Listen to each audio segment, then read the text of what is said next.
అన్న చెప్పండి దేనికోసం ఈ సమావేశం? ఆపరేషన్ కగారు నిలిపేయాలని అన్ని వామపక్ష పార్టీలు, ప్రజా సంఘాలు, పౌరకుల సంఘాలు రోడ్డునెక్కి ఏదైతే మారేడుమిల్లిలో జరిగినటువంటి ఇడ్మా ఎన్కౌంటర్ అది సరైనది కాదు, తను సరెండర్ అయిందని ఒక ప్రకటన కూడా వచ్చింది. వాళ్ళ అమ్మతాడికి కూడా ఛత్తీస్గఢ్లో ఉన్నటువంటి హోమ్ మినిస్టర్ కూడా వెళ్ళి అమ్మ కూడా రాబిడ్డ అని చెప్పినప్పుడు కూడా ప్రభుత్వాలు, ఆ కేంద్ర ప్రభుత్వం, అక్కడ ఉన్నటువంటి 2-3 రాష్ట్రాల పోలీస్ బలగాలు దాన్ని బంధించి చిత్రహింసలు చేసి ఎన్కౌంటర్ చేయడం సరైనది కాదు. నమ్ముతురా ఆయన సరెండర్ కావడానికి వచ్చిండు అని చెప్పేసి? టీవీలలో బాహటంగా వస్తుంది, ఆయన ప్రకటించినటువంటి లెటర్ కూడా చూపెడుతురు కదా, దాన్ని బట్టే మేము మాట్లాడుతున్నాం. ఏమో ఆయన ఆయన ఆయన ఆయన మీద ఉన్న రెస్పెక్ట్ను తగ్గించడానికి మాత్రమే ఆ లెటర్ వచ్చింది. ఆయన లొంగిపోయే వ్యక్తి కాదు, ఆయన ఒక వీరుడు, శూరుడు అని చెప్పేసి ఇదే సంఘాల వాళ్ళు చెప్తా ఉన్నారు. విషయమే కాదంటే ఇప్పుడున్నటువంటి పరిస్థితులలో అక్కడ ఉన్న ప్రభుత్వమే మాట్లాడింది కదా, మీరు జనజీవన సవంతులకు రండి అని కేంద్ర ప్రభుత్వమే ప్రకటిస్తుంది. అందులో బాగా రావచ్చు, ఎందుకంటే మనిషి జీవించే హక్కు ఉంది కనుక రాజ్యాంగంలో నీవు రాసినటువంటి రాజ్యాంగమే కదా జీవించే హక్కు ఉంది. హక్కును ప్రజల హక్కులను భంగం కలిగిస్తారని చెప్పే కదా మీరు చెప్పిందే వాళ్ళు ఫాలో అయ్యారు. గతంలో వాళ్ళు సరెండర్ అయినరు.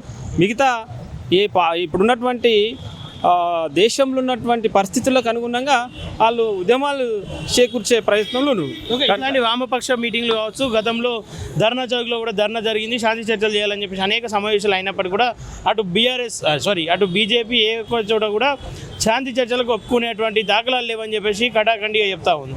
ఏం చెప్పదలుచుకోరు ఇంకా ఇట్లాంటి సమావేశాల వల్ల మీరు ఇది శాంతి చర్చలు సాధించగలుగుతామని చెప్పేసి అనుకుంటారా? అంటే ప్రజలు కోరుకుంటారు, వాళ్ళు కూడా 6 నెలల కింద ఒక లెటర్ పెట్టారు ప్రభుత్వంతో, మేము కాల్పురమైన ప్రకటిస్తున్నాం, ప్రభుత్వం కూడా ప్రకటించాలి, ఎందుకంటే ప్రజల కోసం పనిచేస్తున్నాం కనుక మీరు ఏదైతే వాళ్ళు ఏమడుగుతారు, ప్రజలకి ఏ హక్కులైతే కావాలంటారో ఆ హక్కులు అమలు చేయమనే కోరుకుంటారు కదా. నీ రాజ్యాంగంలో అదే వాళ్ళకున్న పేస చట్టము 1/2 చట్టాన్ని అమలు చేయమంటారు. ఇప్పుడు అడవిలో ఆదివాసులు ఉన్న రోజులే కదా, ఫస్ట్ ఆదివాసులే కదా, అడవి ఉంది, ఆదివాసులు వాళ్ళే లేనప్పుడు అక్కడ ఉన్నటువంటి మనం కూడా మనిషి మనగడ కూడా కోల్పోతాం. ఎందుకంటే ఆక్సిజన్ కరువు అవుతుంది, అక్కడ ఉన్నటువంటి మొత్తం ఖనిజ సంపద తీసుకపోతే చాలా విధ్వంసం అవుతుంది.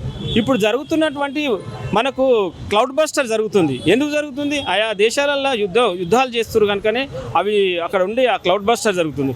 రేపు మనిషి మనుగడనే కోల్పోయే ప్రమాదం ఉంది కనుకనే మేము కూడా ఏమంటున్నామంటే ప్రజా సంఘాల ఉమ్మడి వేదికగా కేంద్ర ప్రభుత్వానికి అప్పీల్ చేస్తున్నాం, వాళ్ళతో శాంతి చర్చలు జరపండి.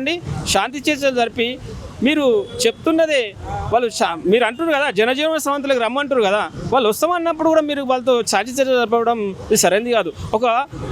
ఒక కోడి కొట్లాడినా కానీ ఒక శాంతి జరపడానికి అక్కడ ఉన్నటువంటి సమాజంలో 2 వర్గాలు శాంతి కోరుకుంటాయి. అట్లా వాళ్ళు శాంతి కోరుకుంటారు. ఆ శాంతిని మీరు ఒక అవకాశం ఇస్తే కనుక ఆ శాంతి నెలకొల్పుతుంది. అక్కడ ఉన్నటువంటి ఆదివాసులకు కూడా వాళ్ళు మంచిగా ఉండడానికి అవకాశం ఉంటుంది. వాళ్ళ హక్కులను కూడా భంగం కలుగుతున్నాయి కనుక ఒక శాంతి చర్చలు జరుపుతూనే అక్కడ ఏం జరిగింది, ఏముంది అనేది ఆ శాంతి చర్చల్లో నువ్వు మాట్లాడు కదా. రాజ్యాంగంలో హక్కును ఆ హక్కులనే కదా, ఆ హక్కులనే అడుగుతున్నాం. మేము కూడా ఇలా ఈ ఉన్నటువంటి వామపక్ష పార్టీలుగా మేమేమంటున్నామంటే ఆ శాంతి చర్చ జరపాలి.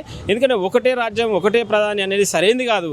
రేపు జరగబోయే పరిస్థితులలో ప్రజలు ఏ రూపాలు తీసుకుంటారో అది ప్రజలే నిర్ణయితలు. అది ఒక పార్టీ 2 పార్టీలు అని కాదు.